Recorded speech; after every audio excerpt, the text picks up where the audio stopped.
4% reservation by the Honorable late Rajshekar Reddy sir's government in 2004.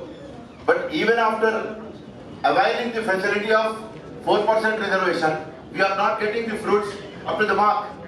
As per the Mandal Commission recommendations and as per the Indra Sahane versus Union of India.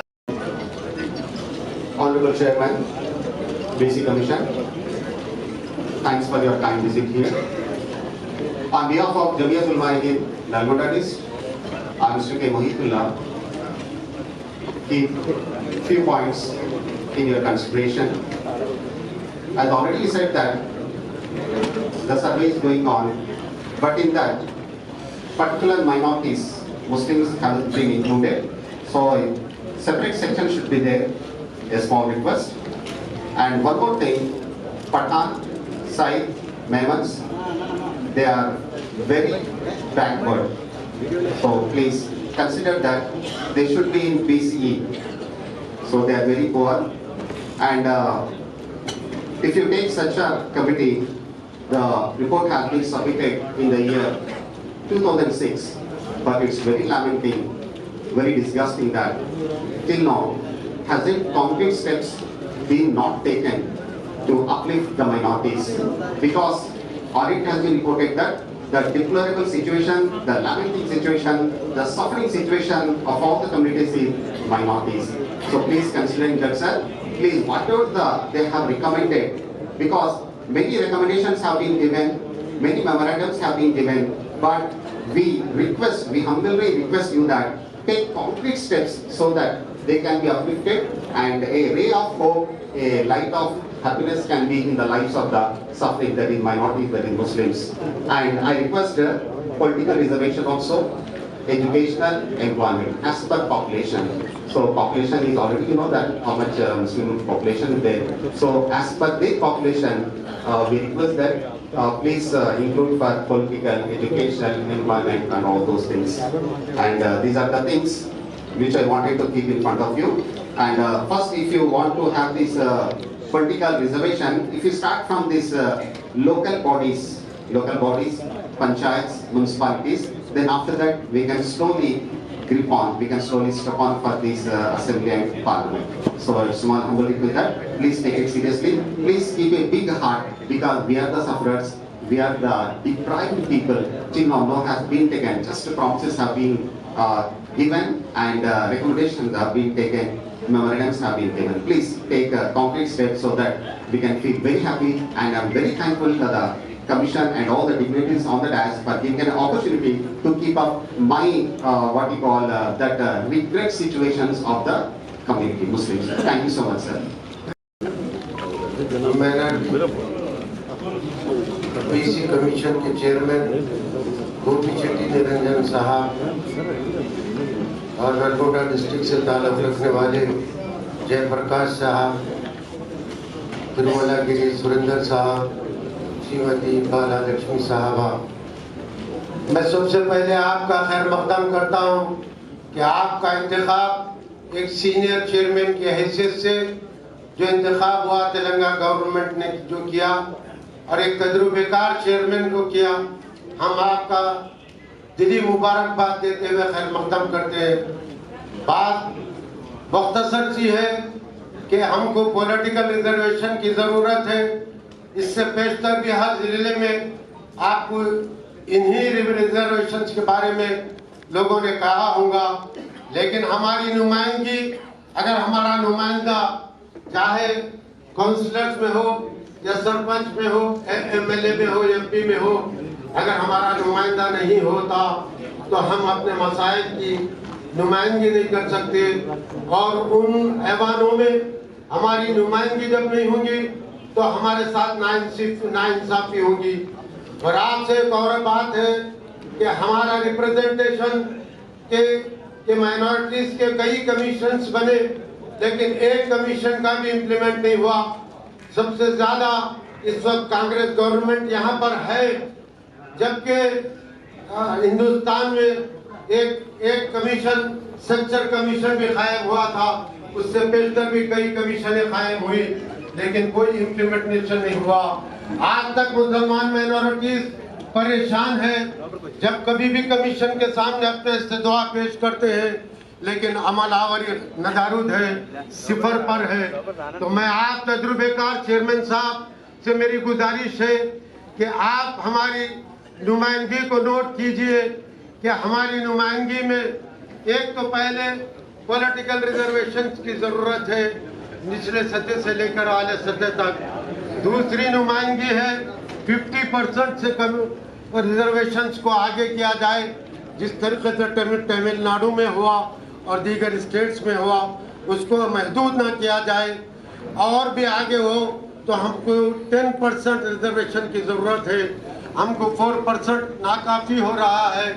और minorities Muslims के लिए कई एक कौमें हैं जिसके अंदर पठान, मुग़ल और दीगर लोगों को इसके अंदर शामिल नहीं किया गया, क्योंकि वो लोग बरसा बरस से गरीब हैं, लेकिन ख़ानदानी एतबार से उन्हें आलाजात समझ रही है हुकूमतें। तो लिहाजा उनके पसमानगी को दूर करने के लिए आपसे गुजारिश है कि हमारी नुमाइंदगी को आप तजुर्बेकार चेयरमैन साहब, आप हमारी नुमाइंदगी को हुकूमत के वाकई मुसलमान बहुत गरीब हैं और उनके परेशानी हाल बहुत भी परेशान है। सेंट्रल कमेटी के जो सिफारिशात थे, आज तक एक सिफारिश में भी अमल आवरी नहीं हुई। जबकि हर पॉलिटिकल पार्टी जब भी इलेक्शन आता है तो सज्जर के नाम से मुसलमानों को लॉलीपॉप दिया जाता है, जबकि सेंट्रल कमेटी का जो सिफारिशात है वो हमारे हमारा एक दास्तान है जिसका कोई आज तक अमल नहीं हुआ। जबकि उसकी जो आखिरी जब बहस हुई पार्लियामेंट में, उसको सुनने वाला भी नहीं था, लास्ट सेशन में बोला गया। तो हमारे साथ कोई भी दिलचस्पी नहीं है।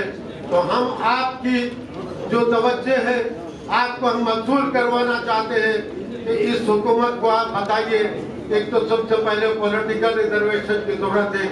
एक लास्ट बात बोलते हुए मैं अपनी बात को खत्म करना चाहता हूँ। सर, एक यहाँ पर प्राइमरी उर्दू स्कूल है, वो 70 साल से बिल्कुल किराए के बिल्डिंगों में, बिल्कुल जहाँ पर कोई फैसिलिटीज नहीं, अंधेरा रहता है, छोटे छोटे नन्हे बच्चों को उसमें पढ़ाया जाता था। आज तक उसकी परमानेंट बिल्डिंग नहीं रही। इससे पहले हम 12 साल 10 साल पहले यहाँ पे कलेक्टर साहब को हम नुमाइंदगी करे तो जमीन अलाट करे, एक सरप्लस जमीन थी, मगर आज तक भी बिल्डिंग की तामीर नहीं हुई। आज भी हाई स्कूल्स वगैरह में बच्चों को सही जो सहूलतें नहीं है। तो लिहाजा आपसे गुजारिश है, यहाँ पे जो जमीन अलाट की गई माइनॉरिटी मुस्लिम्स के लिए, जो नन्हे नन्हे बच्चे पढ़ते हैं, उनके लिए फैसिलिटीज के लिए, बिल्डिंग की तामीर के लिए आप फंड अलाट करने के लिए बोलिए उनको। और दूसरी बात ये है कि जो भी है यहाँ पर जो एम्प्लॉइज के लिए, माइनॉरिटी एम्प्लॉइज के लिए रोस्टर सिस्टम, उसमें बीसीज का और बीसीई का इम्प्लीमेंटेशन नहीं हो रहा, तो उसके लिए भी आपसे नुमाइंदगी की जाती है कि हमारे माइनॉरिटीज एम्प्लॉइज के लिए भी इंसाफ चाहिए। और एक बात ये है कि हमारी उर्दू जबान के साथ नाइंसाफी हो रही है। हमारी मादरी जबान है, मुसलमान उर्दू में बोलते हैं और मुसलमानों को सरकारी जबान बनाया गया उर्दू को, लेकिन उसके साथ नाइंसाफी हो रही। एक कम्युनिटी के साथ नाइंसाफी हो रही, उनके जबान के साथ नाइंसाफी हो रही। आज तक कोई हुकूमत उनके साथ जबान के साथ इंसाफ नहीं किए। और एक लास्ट बात मैं आपको बता रहा हूँ, ठीक है, कमिश्नर साहब एक लास्ट बात है, एक लास्ट बात प्लीज, लास्ट बात साहब, एक बात, जो लोग दूसरे कम्युनिटी, दूसरे रिलीजन से ताल्लुक रखते हैं, वो लोग कोई मजहब अडॉप्ट करे, इन्हें के एससी वगैरह, तो उनको एससी की तरह मान लिया जाता है। अगर एससी मुसलमान इस्लाम को अगर कबूल कर लिया जाता है तो उसको एससी को निगलेक्ट किया जाता है, उसके फैसिलिटीज छीन रहे। आपसे गुजारिश है कि आप हमारे चंद सिफारिशात को हुकूमत तक पहुँचाएंगे।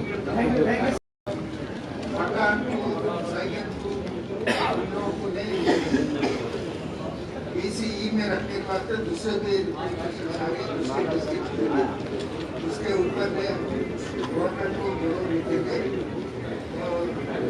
मुतालबा करें आप जो उर्दू स्कूल्स के बारे में लैंड अलॉटमेंट करें और वहाँ पर बिल्डिंग का तामील नहीं हुआ आपने एजुकेशन को लेकर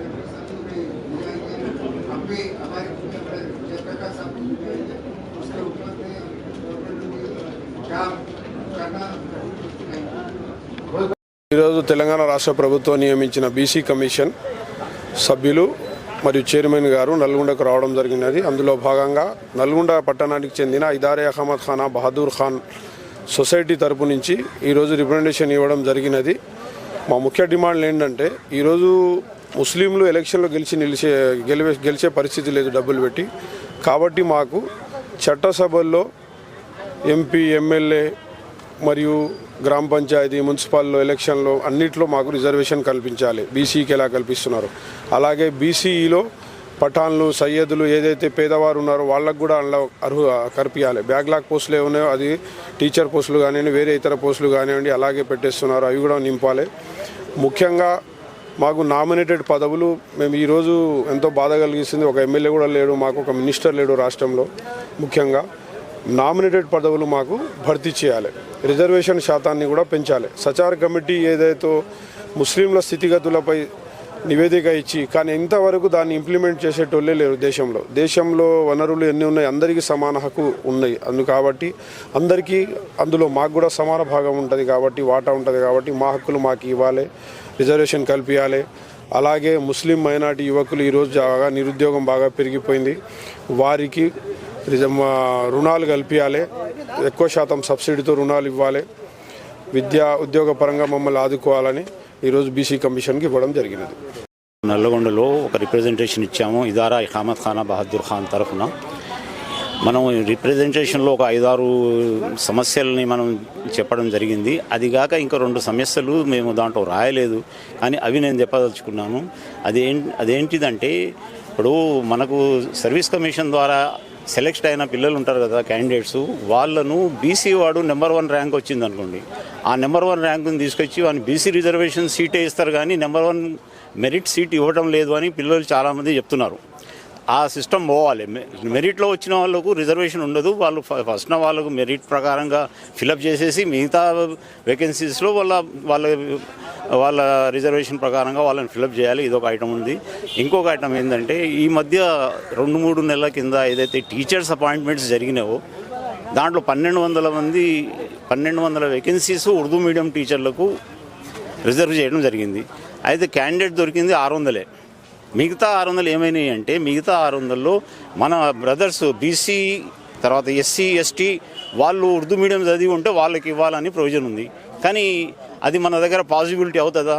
ఎవరైనా ఎస్సీ కానీ ఎస్టీ కానీ వాళ్ళు ఉర్దూ మీడియం చదివి వాళ్ళు వచ్చి ఇక్కడ టీచర్గా ఉద్యోగం చేసే ఛాన్స్ ఉందా? అది లేదు. కాబట్టి ఆ వేకెన్సీస్ కూడా డీరిజర్వ్ చేసి ముస్లిమ్స్కి ఇవ్వాలని మేము కోరుకుంటున్నాం. అదొక డిమాండ్.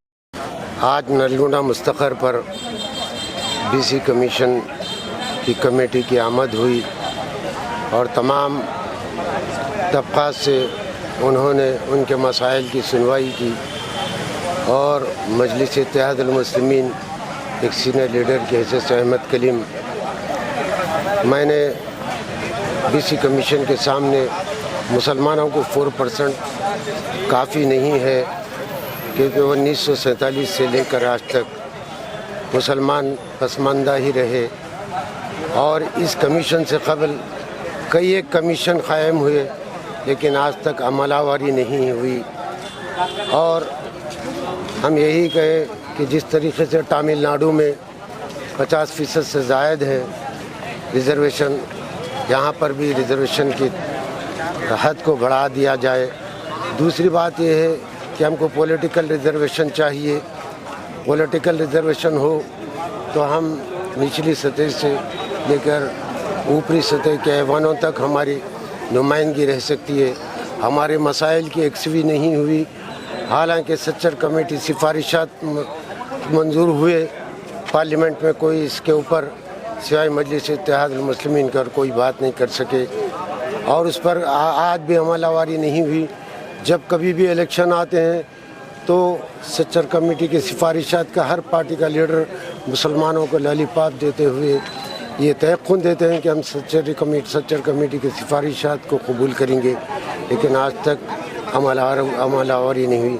और दूसरी बात ये है कि हमारे जितने भी इन्हें प्राइमरी स्कूल्स और हाई स्कूल्स वगैरह उर्दू मीडियम स्कूल से उसको मुस्तकिल इमारतें नहीं हैं। यहाँ पर मुस्तकिल नलगुंडे में 70 साल से एक प्राइमरी स्कूल है, वो आज तक तामीर नहीं हुआ। गुज़िश्ता 8-10 साल पहले हम यहाँ के कलेक्टर साहब कहिए, हाँ, अब बीसी कमीशन से क्या क्या होना चाहिए? ये उर्दू स्कूल की स्टार्ट करने के लिए हुकूमत तक पहुँचाएँ और पॉलिटिकल रिजर्वेशन के लिए भी हुकूमत तक पहुँचाएँ और दीगर एम्प्लॉइज़ के लिए भी जो रोस्टर सिस्टम है उसके अंदर भी बीसी में इंक्लूड किया जाए और मुसलमानों के साथ इंसाफ करने के लिए हम मुतालबा करें। अस्सलाम वालेकुम रहमतुल्लाहि व बरकातुहू। आज हमारी सोशल वर्कर टीम जो है सो आदित्य भवन कलेक्टर नलगुंडे में मौजूद है। यहाँ पर गोपी शेट्टी निरंजन साहब जो है सो बीसी कमीशन के चेयरमैन ऑनरेबल चेयरमैन यहाँ पर तशरीफ़ लाए हैं। हम माइनॉरिटीज़ के जो इश्यूज़ है वो एक लेटर उनके हवाले किए हैं। उसमें ख़ास तौर पे हमारी गुजारिश यही है कमीशन साहब से कि जो है सो जिस तरह से बीसीज़ को दूसरे कम्युनिटी वालों को जो है रिजर्वेशन देते हैं, उसी तरह से जिस तरह से पॉपुलेशन है हमारा मुस्लिम हिंदूज़ का, हर कम्युनिटी का जो पॉपुलेशन है, पॉपुलेशन के हिसाब से रिजर्वेशन दिया जाए। और इसी तरह से एजुकेशन में जो 4% रिजर्वेशन था वो रिजर्वेशन भी इम्प्लीमेंट नहीं हो रहा है। लास्ट केसीआर साहब 12% रिजर्वेशन देते हैं, बोले वो भी इम्प्लीमेंट नहीं हुआ। तो बोलना ये है कि जो रेशो है, पॉपुलेशन का रेशो है हर कम्युनिटी का, जिस तरह से दूसरों को बीसी एसटी एससीज़ को रिजर्वेशन दे रहे हैं, उसी तरह से जो माइनॉरिटीज़ पिछले पड़े हुए हैं तालीम में, रोज़गारी में और दूसरे चीज़ों में, उसी तरह से उनको रिजर्वेशन दी जाए, तालीम में दी जाए, मुलाजिमत में दी जाए। और जो बीसी वेलफेयर के फ़ंड्स होते हैं, जो सब्सिडी फ़ंड्स होते हैं, वो फ़ंड्स में भी जो है सो उनका कोटा मुकर्रर करके वो फ़ंड्स भी जो है सो उनको दिया जाए, ताकि समाज में हम सब जो है सो इक्वल ज़िंदगी गुजार सकें, किसी किस्म की मुसीबत ना हो सके। और ख़ास तौर पे मुस्लिम माइनॉरिटी कम्युनिटी जो है सो सतह गुरबत से नीचे ज़िंदगी गुजार रही है, उनको जो है सो अपलिफ्ट करने के लिए जो है सो हमारी बीसी कमीशन साहब से हमारी गुजारिश है कि हम जो दरख्वास्त दिए हैं उस पर गौर करते हुए पॉपुलेशन के हिसाब से रिजर्वेशंस एजुकेशन में, एम्प्लॉयमेंट में और जो डेवलपमेंट फ़ंड्स होते हैं उनके रोज़गारी के जो है सो फंड्स दिए जाते हैं, जिस तरह से दूसरे कम्युनिटीज़ को, उसी तरह से बैंक फंड्स भी जो है सो देने के लिए हम गुजारिश कर रहे हैं। खुदा हाफिज़। अस्सलाम वालेकुम रहमतुल्लाहि व बरकातुहू।